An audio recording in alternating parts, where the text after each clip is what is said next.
Let's dig in more now on the Trump administration's actions on deportations with NBC News legal analyst Danny Cevallos. So we saw there we had these alleged gang members who were on their way to El Salvador and made it there despite this judge's order blocking it. I'll ask you the question the president was asked there. Was this contempt of court? Did the Trump administration violate a court order? The administration is taking a two-track approach to responding. On one hand, they're saying, hey, the plane was already over international waters, so we had to land it. We couldn't turn around. That's track one. The other one is this court had no jurisdiction over us.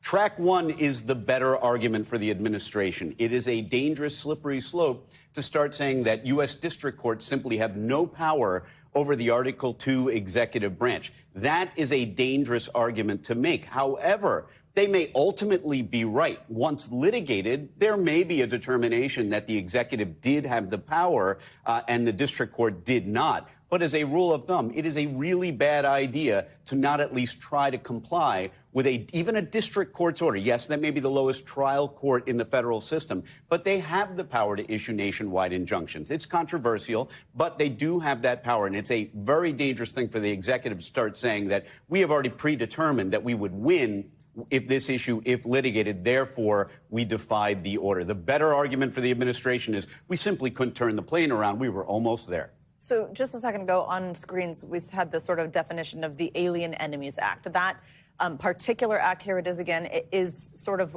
the authority under which the president was operating.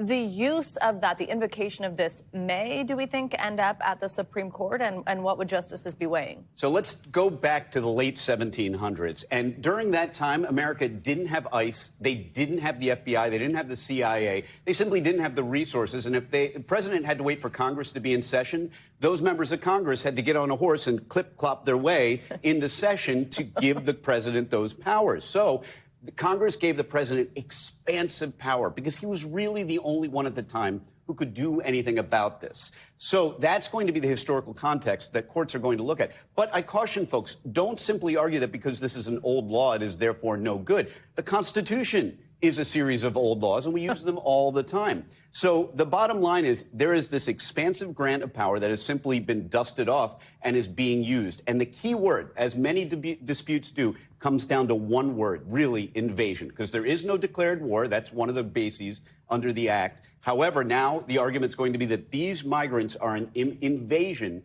that the president is empowered to take them and remove them. And everything is going to seize on or center on the definition of what is an invasion when there is no declared war.